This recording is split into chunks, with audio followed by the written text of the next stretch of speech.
Chers amis, l'Afrique doit régler la question des femmes et la question des jeunes, sinon l'Afrique n'aura pas de rendez-vous avec le développement.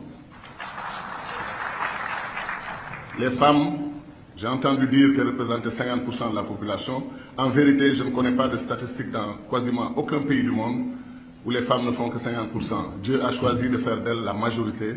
Elles sont 51 ou 52% des populations à travers le monde. Pour cette simple considération, il n'est pas normal que ces femmes que Dieu a placées au début de la vie, ces femmes qui ont un instinct naturel de protection et de défense de la vie, parce qu'elles donnent la vie, elles entretiennent la vie, elles maintiennent la vie.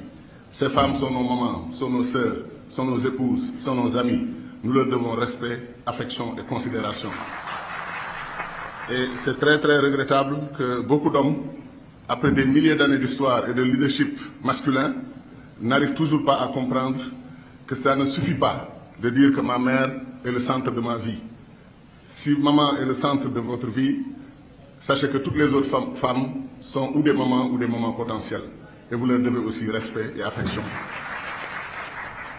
J'ai un ami qui nous faisait sourire, mais en fait il nous éduquait tous en nous disant qu'il était l'homme le plus heureux du monde parce qu'il avait pris une décision.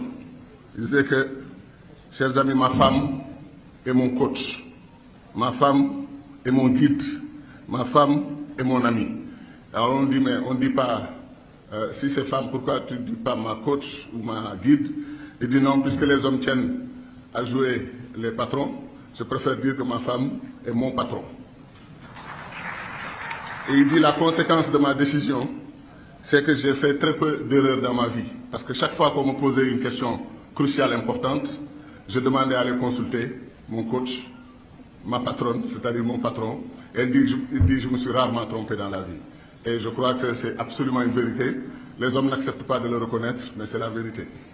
Si vous écoutez vos épouses, c'est la dernière personne à vous donner un mauvais conseil ou à vous dire quelque chose qui va nuire à votre famille, à ses enfants. C'est la dernière personne. Elle ne le fera pas. Elle vous dira toujours ce qui vous fait avancer. Toutes les sociétés qui ont respecté les femmes ont fait des progrès immenses. Donc il est temps de changer la donne de ce point de vue. Et nous avons une intellectuelle tanzanienne que je cite souvent dans les conférences. Et je le dis surtout pour les hommes. Elle dit, si vous voulez que le travail soit fait, il faut le confier aux femmes.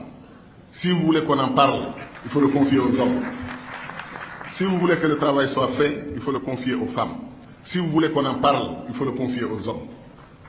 Et elle a parfaitement raison, parce que le leadership féminin a le sens du résultat, a le sens de la résolution des différends et des problèmes, avec beaucoup de tendresse et d'affection pour tout le monde. Et c'est pour cela que je lance un appel à nos gouvernants en Afrique, qui généralement sont des hommes. Je crois que nous avons 2 femmes chefs d'État dans le continent, de 54 pays, en Éthiopie et en Tanzanie. Je ne sais pas s'il y a une 3e, je lui présenterai mes excuses si c'est le cas. Mais en tout état de cause, nos gouvernants doivent comprendre qu'on ne peut pas, dans un gouvernement, nommer 2 ou 3 femmes sur 40 ministres et confier à ces 2 ou 3% des femmes 52% de la population. C'est totalement déséquilibré. Il faut que la parité, sans que ce soit une parité mécanique, mais que ce soit une parité smart parity, c'est-à-dire smart equality, c'est-à-dire qu'on encourage que le meilleur ou la meilleure soit au poste pour faire son travail dans l'intérêt de la collectivité, de la communauté.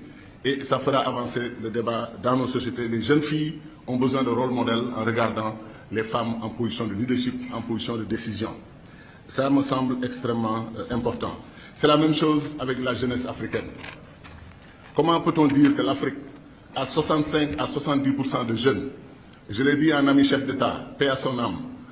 Quand on a discuté, je lui ai dit, comment pouvez-vous, Monsieur le Président, vous et vos pairs, reconnaître que vous avez 70% de jeunes dans vos pays et vous nommez un ministre chargé de la jeunesse? C'est-à-dire qu'un ministre sur 30 ou 40 représente 65 à 70% de la population. C'est totalement incohérent. Il me dit, j'ai jamais réfléchi sous cet angle, mais tu verras ce que tu verras. Et son prochain remaniement, il a nommé 8 à 9 jeunes dans son gouvernement. C'est le président Idriss Déby du Tchad, que Dieu ait pitié de son âme.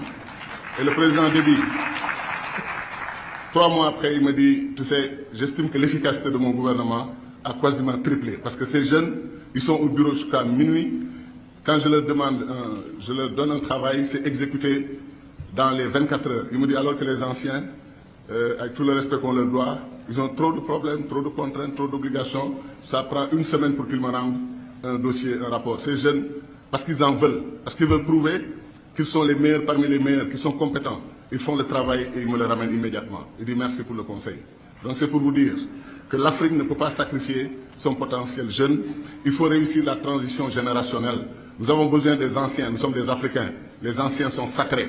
C'est la sagesse, c'est l'expérience. Nous avons besoin d'eux. Mais nous avons aussi besoin de nos forces vives. Si l'Afrique est la première au monde dans une question précise, c'est la question de la jeunesse. La Chine vieillit, l'Europe vieillit, l'Amérique vieillit. Il n'y a que l'Afrique, par la grâce de Dieu, qui rajeunit chaque jour. 70% de jeunes sur 1,3 milliard d'habitants, ça veut dire 1 milliard de jeunes. Avec 1 milliard de jeunes, comme disait un de mes regrettés amis aussi, un grand agronome, il dit 1 milliard de jeunes, c'est 2 milliards de bras pour déplacer les montagnes, pour lever tous les obstacles, pour régler la question de l'agriculture, pour régler toutes les questions qui gênent le développement de l'Afrique. Mais ça veut dire qu'on reconnaisse à ces jeunes un autre destin que le destin malheureux qui est parfois fait aux jeunes en Afrique. Ces jeunes aujourd'hui sont dans une posture de révolte. Ces jeunes sont parfois dans une posture de vulnérabilité. Et ils sont attirés par des marchands d'illusions, par des soi-disant djihadistes terroristes, par des passeurs pour la migration clandestine, pour l'exode. C'est comme s'ils étaient poussés à commettre un exode, quitter leur continent. Qui veut quitter son continent? Qui veut quitter son pays? Qui veut quitter son terroir? Qui veut quitter son environnement naturel, sa culture? Personne. Si on le fait souvent, c'est contraint et forcé. Pourquoi en Afrique, on ne comprend pas que ces jeunes se sont réveillés, ils ont été à l'école, ils ont été dans les meilleures écoles du monde. À MIT, aux États-Unis, vous trouvez des jeunes. À Harvard, vous trouvez des jeunes Africains. Au Canada, en France, au Danemark, partout où vous allez, vous trouvez que la crème de l'intelligence africaine a parfois choisi l'exode pour aller se former. Ils se forment, ils veulent revenir dans nos pays. Est-ce que nous leur ouvrons les bras? Est-ce que nous invitons la diaspora, la jeunesse africaine, à venir construire l'Afrique? Ce n'est pas toujours le cas.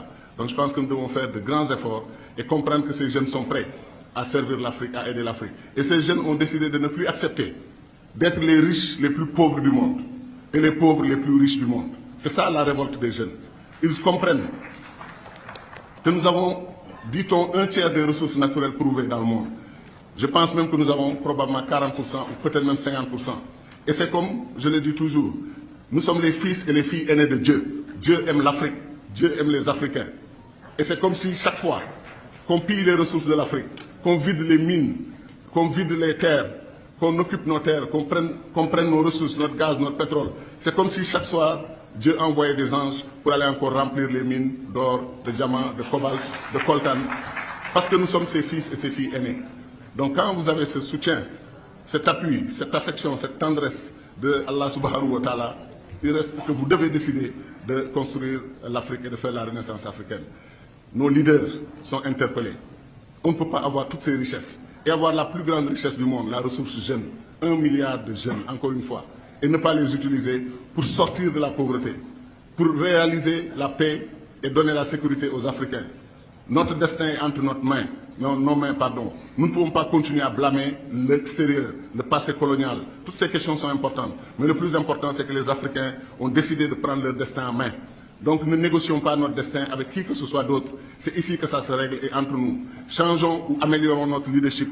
Mettons les femmes et les jeunes dans des postures de leadership et vous verrez que l'Afrique va rejoindre la Chine, l'Inde, le Brésil, l'Europe, l'Amérique, parmi les pelotons de tête et être une puissance mondiale. Ça ne tient qu'à nous et je vous remercie de votre attention.